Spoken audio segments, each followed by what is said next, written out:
BNP সরকার ক্ষমতা নেয়ার পরে দেশে প্রথম নির্বাচন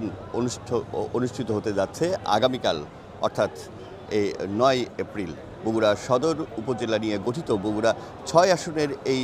নির্বাচন অনুষ্ঠিত হওয়ার মূলত যে কারণ তা দর্শক আপনারা সকলেই জানেন যে বর্তমান প্রধানমন্ত্রী তারেক রহমানের ছেড়ে দেয়া এই আসনটিতে আগামীকাল উপনির্বাচনের মধ্য দিয়ে বিএনপির ক্ষমতা নেওয়ার পরে কিন্তু প্রথম নির্বাচন কমিশন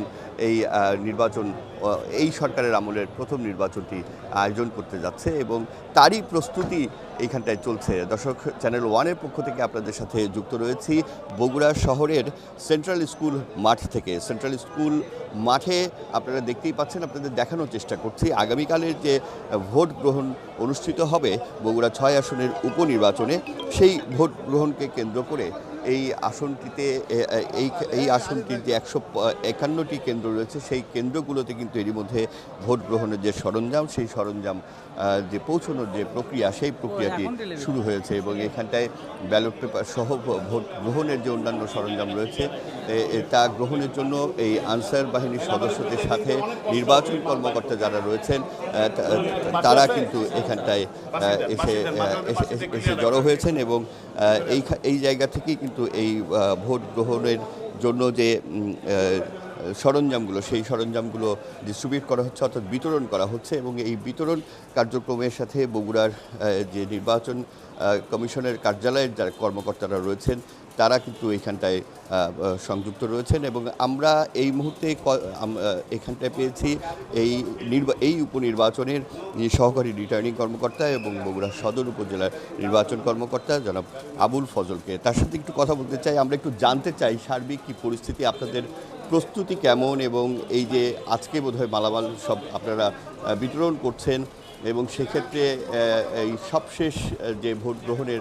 প্রস্তুতি সেটি নিয়েও যেমনটি এবং আইনশৃঙ্খলা পরিস্থিতি সব মিলিয়ে যদি একটু আমাদেরকে জানান। ধন্যবাদ। আগামীকাল ৪১ বগুড়া ৬ আসনের যে নির্বাচন অনুষ্ঠিত হতে যাচ্ছে সকাল ৭:৩০ থেকে বিকাল ৪:৩০ পর্যন্ত যেটা চলবে, আমাদের পুরোপুরি প্রস্তুতি সম্পূর্ণ এবং এখন হচ্ছে প্রিজাইডিং অফিসারগণ তাদের সেন্টার ইনচার্জ পুলিশ এবং বাংলাদেশ আনসার বাহিনীর যে সদস্যরা আছেন তাদের সহ স্পর্শকাতর এবং সাধারণ যে নির্বাচন উপকরণ আছে ব্যালট পেপার সহ ওনারা হচ্ছে ভোট কেন্দ্রে যাবেন, ওনারা অবস্থান করবেন, আগামীকাল ৭:৩০ থেকে ভোট গ্রহণ শুরু করবেন। তো এমনি সার্বিক আইন শৃঙ্খলা পরিস্থিতি বিগত ১২ই ফেব্রুয়ারি নির্বাচনের চেয়ে এবার প্রায় ২-২.৫ গুণ বেশি, কোনো কোনো ক্ষেত্রে আরও বেশি। বাংলাদেশ সেনাবাহিনী আছে, বাংলাদেশ পুলিশ বাহিনী আছে, বাংলাদেশ বিজিবি, তারপরে বাংলাদেশ আনসার বাহিনীর সদস্য আছে, প্লাস হচ্ছে গোয়েন্দা সংস্থাগুলো আছে, তারপরে আমাদের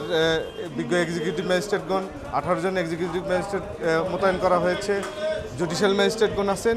ভোটারদের বগুড়া সদরের ৪,৫৪,০৪৩ জন ভোটারের ভিতরে ৩৭৩৬ জন হচ্ছে পোস্টাল ব্যালটে ভোট দিয়েছে। এর বাইরে যারা ভোট কেন্দ্রে ভোট দিবেন তাদের ভোট গ্রহণ নির্বিঘ্ন করার জন্য এবং সার্বিকভাবে বাংলাদেশ নির্বাচন কমিশনের নির্দেশনা মোতাবেক স্বচ্ছ, সুন্দর, নিরপেক্ষ ভোট আয়োজনের জন্য আমরা প্রতিজ্ঞাবদ্ধ। এই কেন্দ্রগুলোর জন্য বিশেষ কোনো ব্যবস্থা নেওয়া হয়েছে কিনা, পাশাপাশি একটু জানাবেন যে প্রিজাইডিং কর্মকর্তা সহ এই ভোট গ্রহণ কর্মসূচিতে বা এই ভোট গ্রহণ কার্যক্রমে অংশগ্রহণ করছেন সরাসরি আসলে কতজন ভোট গ্রহণ কর্মকর্তা? এই নির্বাচনে আমাদের ভোট গ্রহণকারী কর্মকর্তার সংখ্যা প্রায় ২৭৫৫ টু বি এক্স্যাক্ট এবং ঝুঁকিপূর্ণ কেন্দ্রগুলো ঠিক না, যেগুলো একটু গুরুত্বপূর্ণ সেই জায়গায় কিন্তু পুলিশ সদস্য বেশি মোতায়েন করা হয়েছে। আমাদের নজরদারি এই সমস্ত কেন্দ্রে একটু বেশি থাকবে। ধন্যবাদ আপনাকে। দর্শক, শুনছিলেন চ্যানেল ওয়ানের পক্ষ থেকে আপনাদের সাথে যুক্ত রয়েছি আমরা বগুড়ার ৬ আসনের উপনির্বাচন, অর্থাৎ প্রধানমন্ত্রী তারেক রহমানের ছেড়ে দেয়া এই আসনটিতে কিন্তু আগামীকাল অর্থাৎ ৯ এপ্রিল এই ভোট গ্রহণ অনুষ্ঠিত হতে যাচ্ছে এবং এই ভোট গ্রহণকে কেন্দ্র করে কিন্তু এরই মধ্যে এই সদর উপজেলা নিয়ে গঠিত বগুড়া ৬-এর যে আসনটি, এই আসনে যে ভোট গ্রহণের জন্য যে ব্যালট পেপার সহ অন্যান্য যে সরঞ্জাম প্রয়োজন হয় সেই সরঞ্জামগুলো কিন্তু পৌঁছে দেওয়ার যে ব্যবস্থা, সেই ব্যবস্থা কিন্তু এখন চলছে এবং সেই কেন্দ্রগুলো যারা প্রিজাইডিং অফিসার রয়েছেন তাদের নেতৃত্বে কিন্তু এই আনসার বাহিনীর সদস্যরা এই ভোট গ্রহণের জন্য যে প্রয়োজনীয় মালামাল, সেই মালামালগুলো কিন্তু সেই সরঞ্জামগুলো কিন্তু সংগ্রহ করছেন এবং সেই কেন্দ্রগুলোতে নিয়ে যাচ্ছেন। আপনারা শুনছিলেন যে আমরা নির্বাচন কর্মকর্তার সাথে কথা বলছিলাম, তিনি যেমনটি জানাচ্ছিলেন যে এই ভোট গ্রহণের জন্য এই সরঞ্জামগুলো নিয়ে কিন্তু প্রত্যেক প্রিজাইডিং কর্মকর্তা সহ যে ভোট গ্রহণ কর্মকর্তারা রয়েছেন তারা কিন্তু আজকে থেকেই আগামীকাল ভোট গ্রহণ শেষ হওয়া অবধি সেই নিজ নিজ যে ভোট কেন্দ্র রয়েছে সেই কেন্দ্রগুলোতে অবস্থান করবেন। এবং আপনারা নিশ্চয়ই শুনছিলেন যে এই ভোট গ্রহণের জন্য ব্যাপক নিরাপত্তা ব্যবস্থার কথা আমাদেরকে নির্বাচন কমিশনের পক্ষ থেকে জানানো হচ্ছে। এবং পাশাপাশি আমি যদি আরেকটু জানিয়ে রাখি যে এই উপনির্বাচনটিতে তিনজন মূলত প্রার্থী প্রতিদ্বন্দ্বিতা করছেন। বিএনপির ধানের শীষের প্রতীক নিয়ে জেলা বিএনপির সভাপতি সাবেক মেয়র রেজাউল করিম বাদশা, জামায়াত ইসলামের জেলা আমির আবিদুর রহমান সোহেল দাড়িপাল্লা প্রতীক নিয়ে, এবং এছাড়াও আরও একজন প্রার্থী রয়েছেন আলামিন তালুকদার। এবং এই তিনজনের মধ্যে মূলত যে প্রতিদ্বন্দ্বিতাপূর্ণ নির্বাচনের প্রত্যাশা করছে এই নির্বাচন সংশ্লিষ্ট যে কর্মকর্তা সহ সকলেই। আর সেই সাথে উপনির্বাচনে আমরা প্রার্থীদের সাথে কথা বলেছি। প্রার্থীরা কিন্তু প্রত্যাশা করছেন যে গেল নির্বাচনে যেমন মানুষের সাড়া তারা পেয়েছিলেন, অর্থাৎ ভোটার অংশগ্রহণ যেমনটি ছিল তেমনটি তারা প্রত্যাশা করছেন। তবে আমাদের যে পর্যবেক্ষণ সেই পর্যবেক্ষণ কিন্তু প্রার্থীদের জন্য বড় চ্যালেঞ্জ যেটি মনে করছে সেটি হলো এই উপনির্বাচনে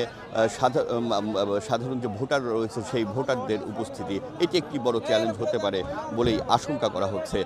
আপনারা শুনছিলেন দর্শক, এই নির্বাচনে বগুড়া 6 আসনে 151টি কেন্দ্র রয়েছে এবং 151টি কেন্দ্রের মধ্যে 48টি কেন্দ্রকে অধিক গুরুত্বপূর্ণ কিংবা ঝুঁকিপূর্ণ কিংবা অধিক গুরুত্বপূর্ণ নির্বাচনী ভাষায় অধিক গুরুত্বপূর্ণ বলে গুরুত্বপূর্ণ বলে বিবেচনা করা হচ্ছে এবং এর মধ্যে 5টি কেন্দ্রকে অধিক গুরুত্বপূর্ণ বলা হচ্ছে। এবং এই যে গুরুত্বপূর্ণ কেন্দ্রগুলো রয়েছে সেই কেন্দ্রগুলোতে কিন্তু পুলিশের সংখ্যা এবং অন্যান্য আইনশৃঙ্খলা বাহিনীর সংখ্যা বাড়ানোর কথাও জানানো হয়েছে।